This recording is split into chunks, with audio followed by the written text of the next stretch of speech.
Welcome everybody, live. This is Under the Map Radio. This is your host, Tech, with our correspondent.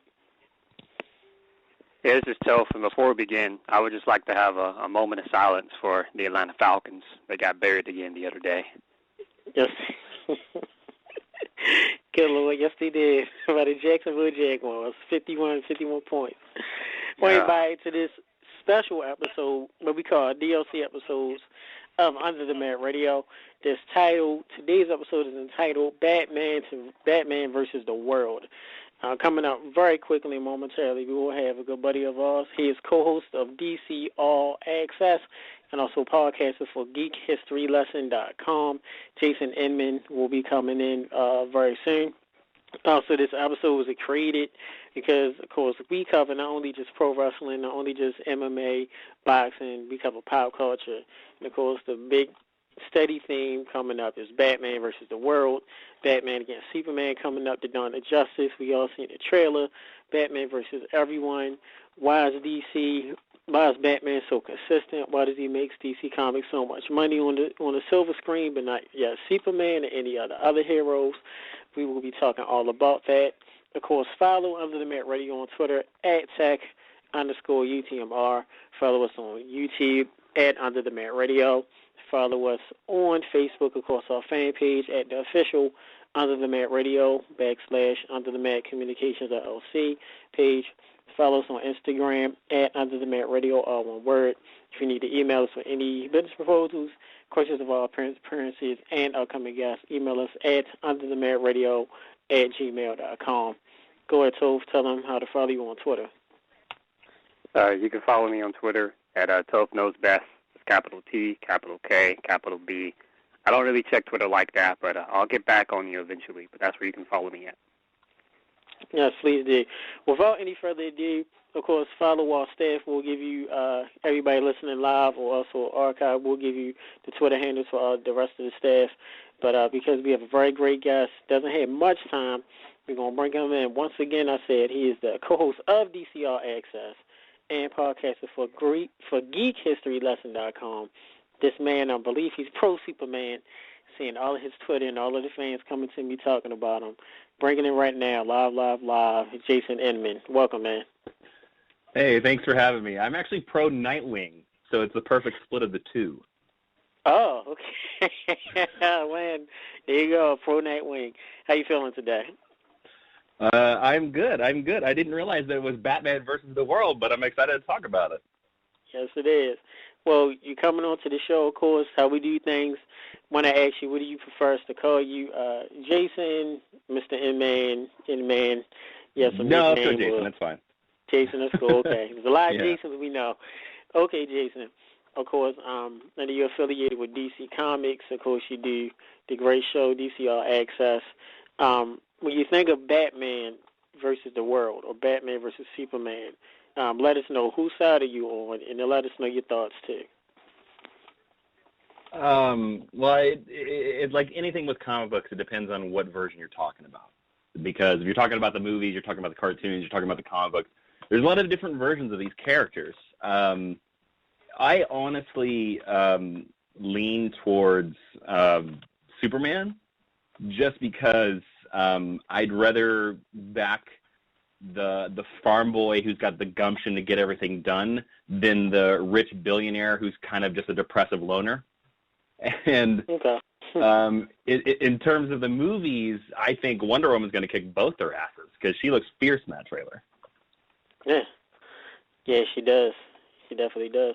Seemed like to me in the trailer, she just downloaded. She just popped up out the blue, and Batman and Superman are asking her, "Is she with you?" I thought she was with you, and it's out the blue. But you're more so Superman now. What would you say is your? And I know this a lot of fans hit this up, and this could be a dumb question, but what is your favorite version of Superman? I mean, my favorite version, I think, is the same as, like, what everybody would say if you were to ask. If you're any kind of Doctor Who fan, there's always that question, like, who's your favorite Doctor? Because there's 12 of them. And it's generally the Superman or the Doctor that you first read. And mine was the Death of Superman. Mine was the Dan Jurgens 1990s Superman, even when he had a mullet and even when he was electric. I loved that. That's my Superman, and you know, it'll probably always be my Superman. Like, so when I saw Man of Steel, and that Superman was very much like the 1990s Superman, I was like, cool. All right. Okay. The answer. What about movies? Thoughts of Christopher Reeve? Of Superman? Yes. That's a tough question. I think that Christopher Reeve is an amazing Silver Age Superman. Now, notice that I said Silver Age. I think he has a great Clark Kent, but I think Henry Cavill killed it in Man of Steel. Like, he was a great Superman, and it depends on this new movie if he will actually see what his Clark Kent is like, because we didn't see the quote unquote glasses Clark Kent at all in Man of Steel. Right. But for me, if Henry Cavill delivers in Batman v Superman the way he delivered in Man of Steel, to me he will be the best cinematic Superman, because there were so many shots in Man of Steel where I looked at him and he was doing a pose or doing a thing, and I was like, man, that's the Kurt Swan Superman, like literally out of the comic books. Yeah, I definitely agree with that. I do. Toph, go ahead. Yo. Man. What's up? Go ahead. What are your thoughts? He's pro Superman. What's your thoughts? Go ahead. Okay, well, there just seems to be some confusion about, like, exactly, like, what this show's about. So I'll just go ahead and just tell everybody, your listeners, like, what exactly this is going on. This is a DLC episode that we've been planning to do for about 2-3 months now. So I don't want fans to think, oh, this is just a cash-in on the Batman Superman movie. This was something that we had in the idea periods, like, a while back. And you know how it is where you just have that day where you're at home and you're just chilling, you know, whether you're watching TV or you're on the computer.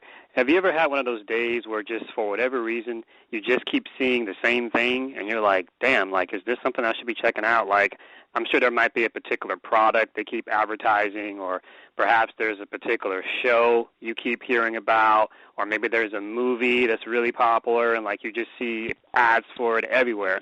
Well, I had one of those days about, like, 3 months ago, and basically what happened was I got up, I went to work, and I came home. I was getting ready to watch a DVR Raw. Then all of a sudden my mom wanted to watch Gotham with me because she likes to watch Gotham. And I was like, okay, cool, let's watch Gotham. So we started watching Gotham. After we were done watching Gotham, I was getting ready to watch Raw. When I checked my Facebook, one of my friends sent me this YouTube link to, like, a new Batman movie. I think it was, I'm not too familiar with the new Batman lore, the animated lore. It was a movie where Batman and Talia, Ra's al Ghul's daughter, like, had a kid or something, and he's like the new Robin. So, like, it's a new Batman animated movie. And I was like, oh, okay, more Batman. Then they showed, like, the new trailer for the Batman Superman movie, and I was like, oh, more Batman. And then later that day, there was a trailer for, like, a new Batman video game, and I was like, why is Batman everywhere all of a sudden? And it's weird because I don't know if anybody ever had G4. I had G4. It was a really good network before they sold out. That's another story altogether. Did you have that, Jason? Did you have G4 back in California? I did not have G4, no. I was poor and had no cable. Well, I had G4 back in the day, and the thing about G4 was one of the yearly gags they would do on G4 was, like, they would often make fun of the fact that there would never be a very good Batman game. And, you know, this would have been, like, the early 2000s to those that are not familiar with G4 or you didn't have G4. If you're a younger fan and you don't know what G4 is, it was basically a network that was catered to gamers. It was a really good network. Then they sold out and they died, and that's another story. We could probably do a rise and fall of G4 as a different DLC. But the main point I'm making was Batman didn't have very good games back then. Batman was like the laughingstock of superhero video games. I mean, he was literally a laughingstock. Like, every year they would do, like, a Donkey of the Year award for, like, worst game ever, and it was always a Batman game. Now you look at superhero games today, and Batman has somehow become the standard, the status quo.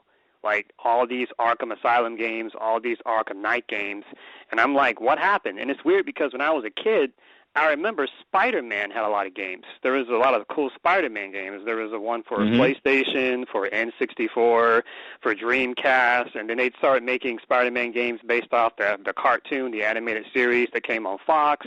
Then they made Spider-Man games based off the movie with Tobey Maguire. I mean, Spider-Man was really popular, like in the 90s, and you had like Street Fighter versus X-Men, the little arcade game. Like, Spidey was cool. Spidey, like, back in the 90s, was like where Batman is right now. Like, there was a period of time where Spider-Man was just selling everywhere. But then somewhere along the way, it just stopped.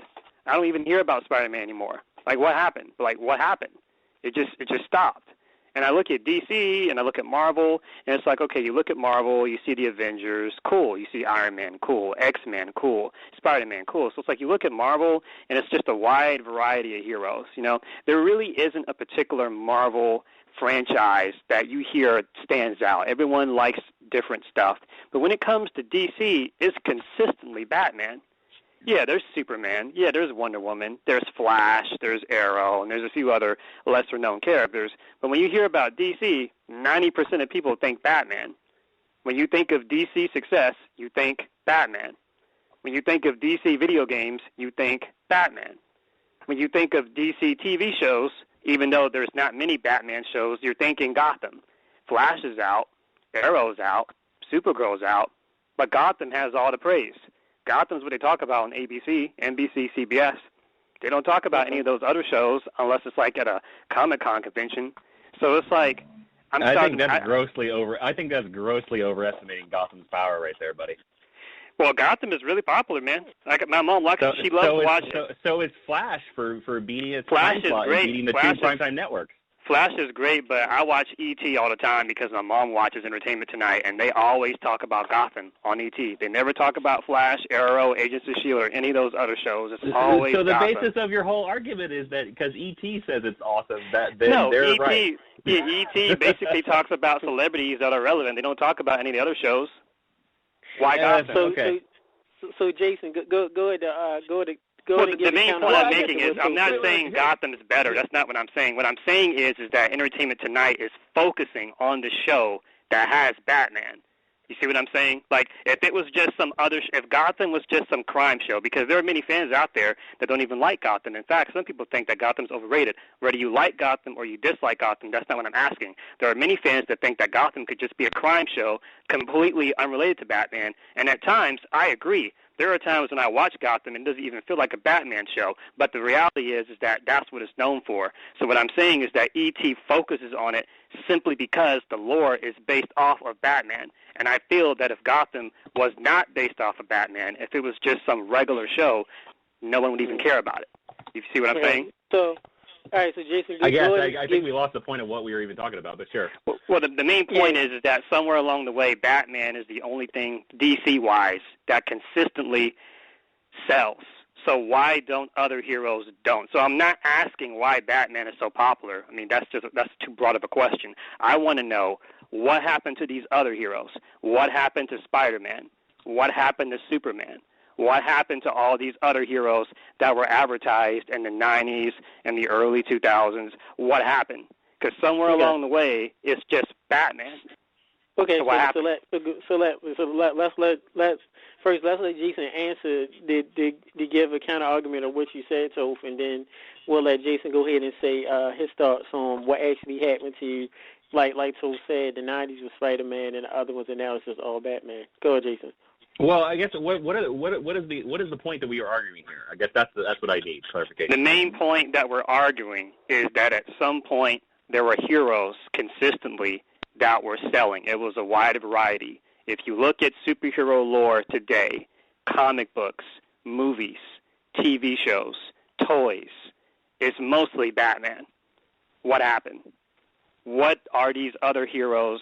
What are these other franchises not doing that Batman seems to be doing successfully? Is it a political thing? Is it a toy deal? Like, just I want to hear fans' opinions about that. So basically, one of the arguments, Jason, because like we have a lot of different things we're going to cover this show, and with you being on, one of the arguments what Toph wants to know from your point of view, since you have connections and all, and going there is, like Toph said, what happened to all the other heroes recently? Why is it that Batman is being so much marketed as opposed to not some of Superman, and Arrow, or Flash, and Wonder Woman, or Aquaman? Well, to be honest with you, I think that is a very gross oversimplification of everything, and it's a very narrow-minded view of everything, because the only way that Batman is dominating everything is if you only look at the video games.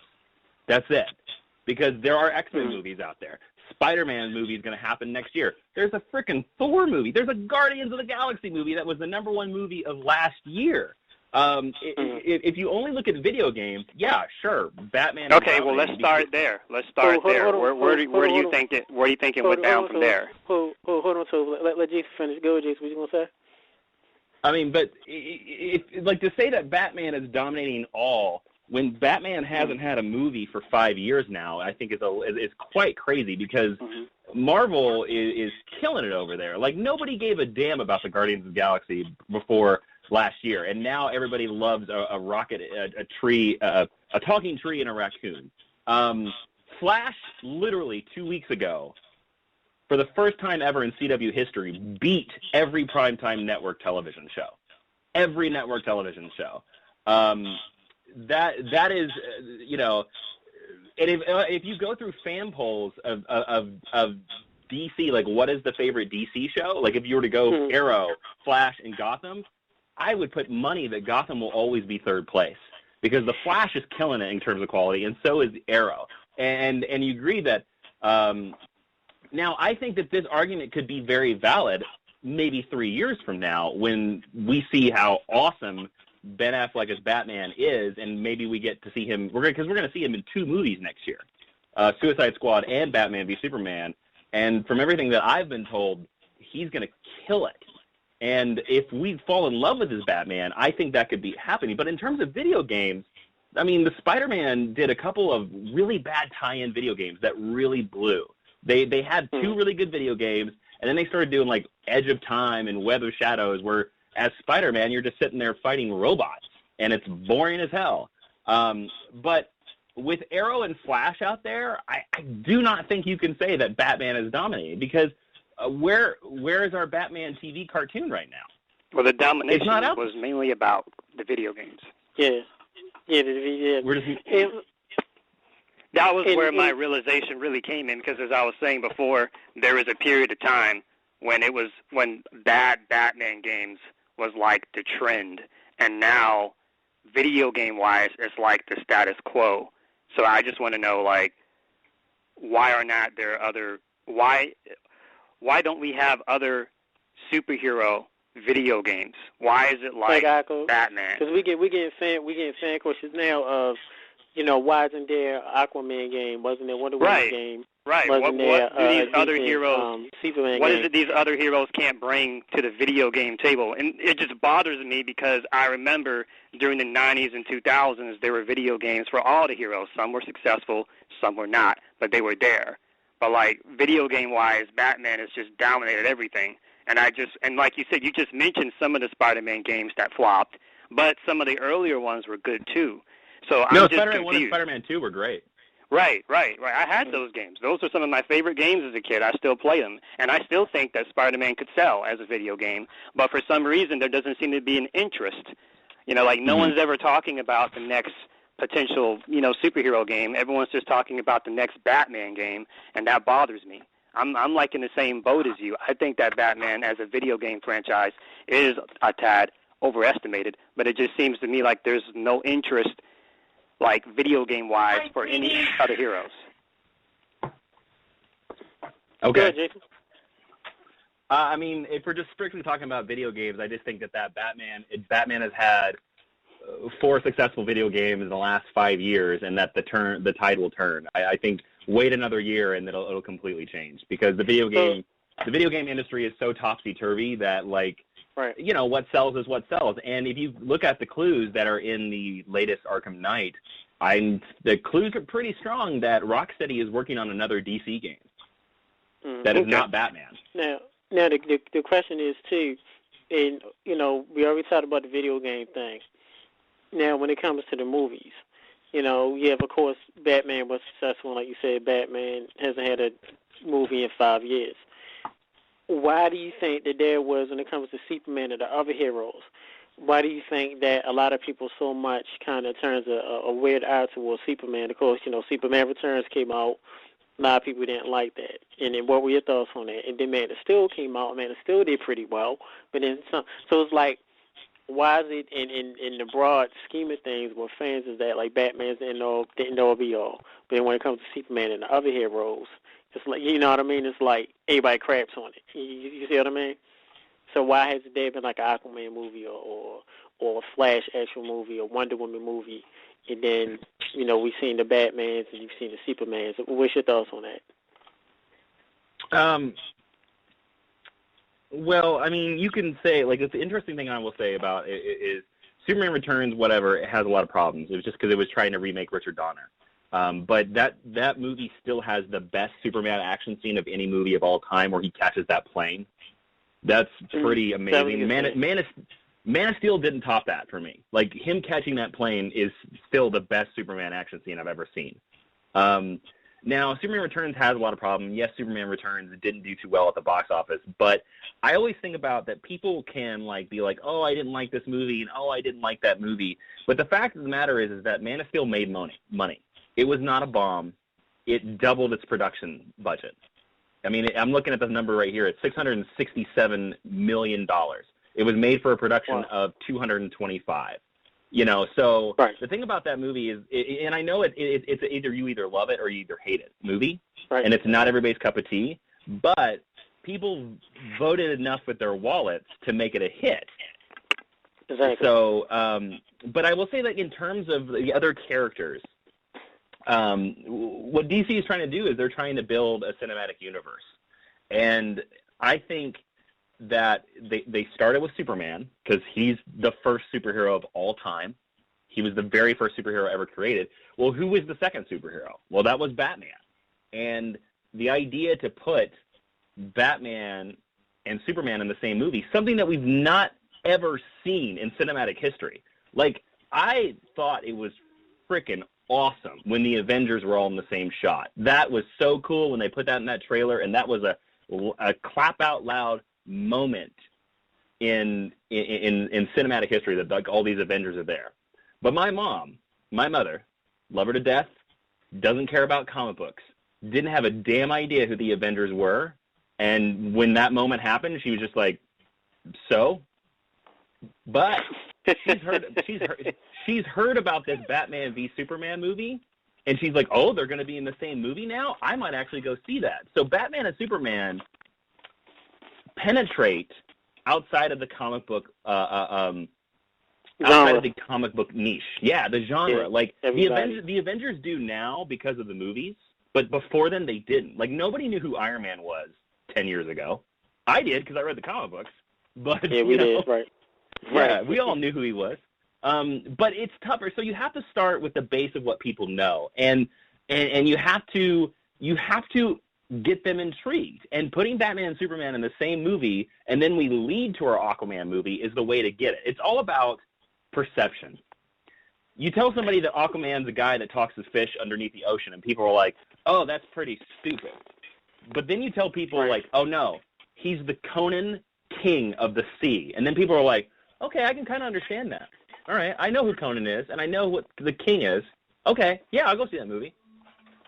But you tell him he talks to the fish and he wears an orange shirt, and everybody's like, "Forget it, I'm not buying that ticket." All about presentation.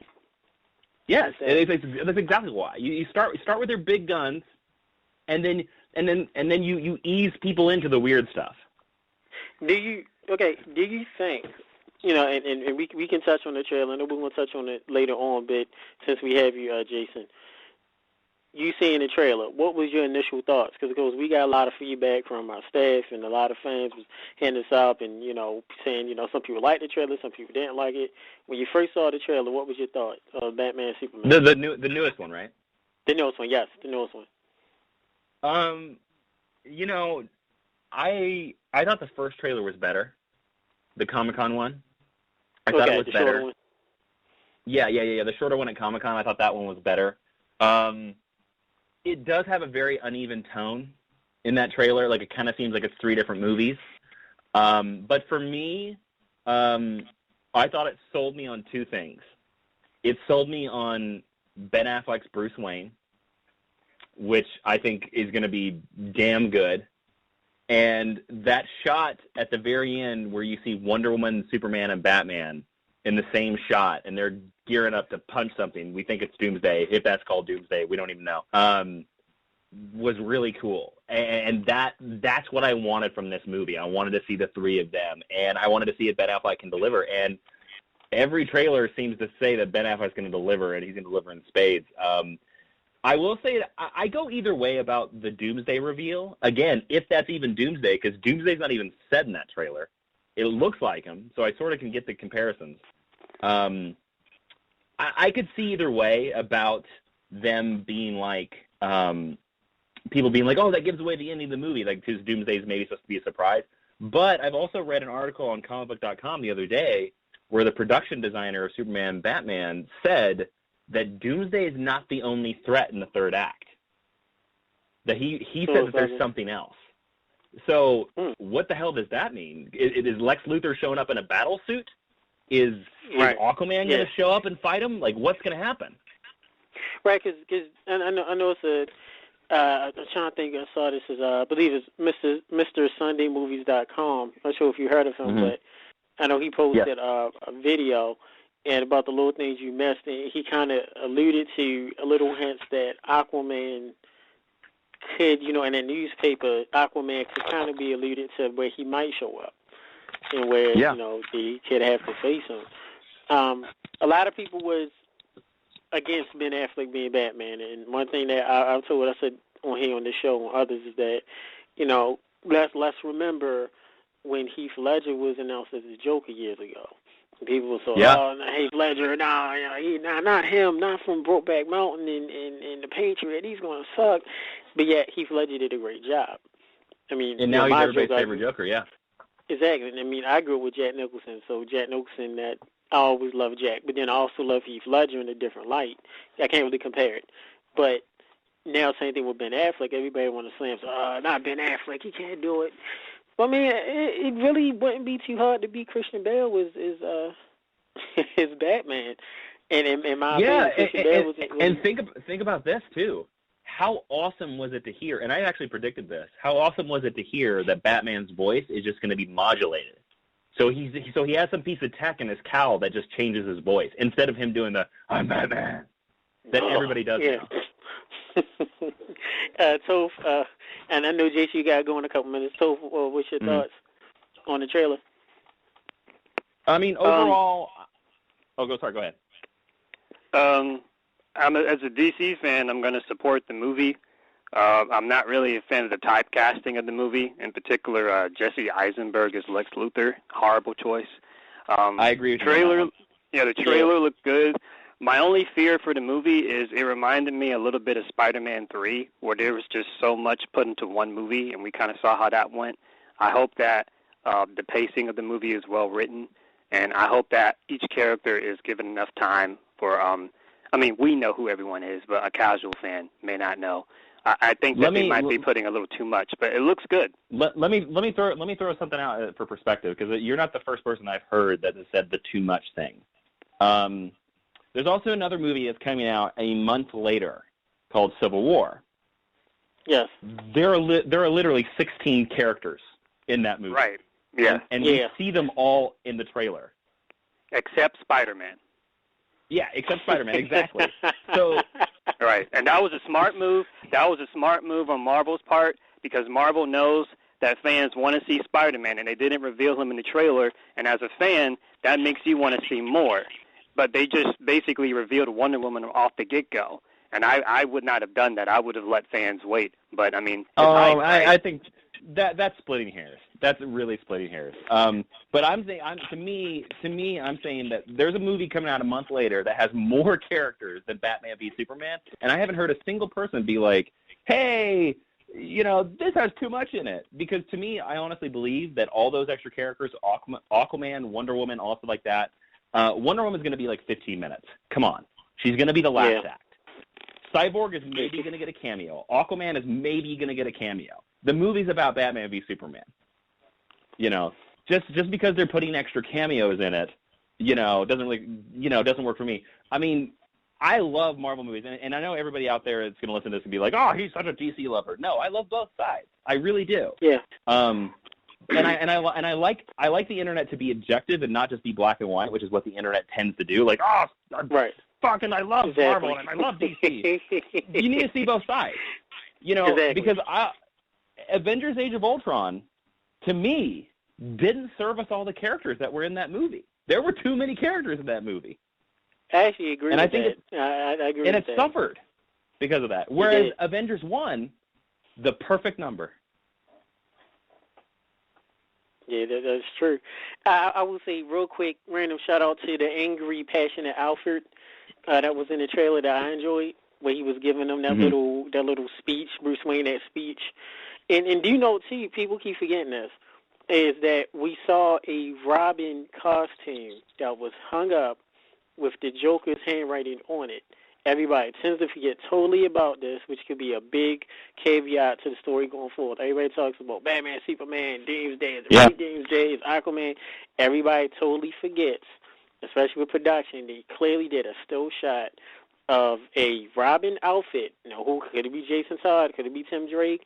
A Robin outfit with Joker's handwriting on it, and Batman looking at it. So that right there is a big opening. Could the Joker make an appearance? Could we see Jason get killed? Who really knows? I think we will see a Robin in this movie. And to me, that's a selling point. That's a big selling point because we haven't seen kick-ass comic book Batman Robin on screen. We haven't. Are you really waiting to see Nightwing? You're a Nightwing fan, so do you really want to see Nightwing? I actually think that Nightwing exists in this universe. In my perfect world, in that movie, that Robin suit is Jason Todd's. Yes. And Alfred mentions that Dick is out there somewhere in the world, that Nightwing's somewhere out there in the world on his own, and that the girl that's his assistant in the movie right now, that she's Carrie Kelly. That would be my dream. I thought the same thing you did. I'm with you. I thought the same thing. That you would infiltrate Nightwing and of course of the Avengers. Thank you, Avengers, for introducing the after scene credit. So we know we're gonna get the movie's 3 hours long, and then we're gonna get probably after scene credit that's gonna lead to I don't know, the Justice League movie or whatever they're gonna call it, or the Aquaman. So okay, before we let you go, Jason, let you do what we call a plug party. Go ahead and plug away all of your social media information, your next appearances, your upcoming shows. You can always find me on Twitter at Jawin, Jawin, where I do publish about my love for Marvel and DC. I do a weekly podcast called Geek History Lesson, where I teach you about characters and everything like that. This week is going to be the top 5 comic books that everyone should read. That if you're not a fan of comic books and you want some comic books that you're always like, I want to try comic books. We're doing that podcast because one is a Marvel choice, one is a DC choice, one is an independent choice. Stuff like that. And then you can find me on youtube.com/Jawin, Jawin. Can you notice a theme? And I do web series like The Red Shirt Diaries, which is a Star Trek parody web series. And then, of course, starting in January again, back at DCALLACCESS. Yes, and just real quick before we let you go, in one word, sum up Superman 4, Quest for Peace. VHS looking? There's 2, but I'll go with it. Yeah, shout out to Nuclear Man who, you look him up on IMDb. He doesn't even get a face. He doesn't even have a face. His name pops up with the blank screen. So does mine. So it's all good. Well, Jason, I know you on limited time. Thank you much for coming on. Hopefully we can bring you back again and we can come on to your show. And we're definitely a fan of your show and your YouTube. Thank you. YouTube videos. So definitely look forward to come on to your show and I'll bring you back on to us. Thank you for that. Great. Thank you guys for having me. Hope I wasn't too mean. Sorry. Nah, you good. This is how we do it. All right. Thank you. All right. Have a good day, guys. Bye. Thank you. Everybody, that was Jason Inman, of course, co-host of DCALLACCESS and podcaster for GeekHistoryLesson.com. Thank you much for coming on to the show. Toph, your thoughts, and I will have you bring in our next guest because it's come from your area. What's your thoughts of my first half an hour of the show, views. Oh, good debates. Maybe it seemed like he wanted to do more of a Superman versus Batman debate. I didn't want to do that. I thought that was a little too cliche. But he made some good points. Well, so go ahead and let you go ahead and introduce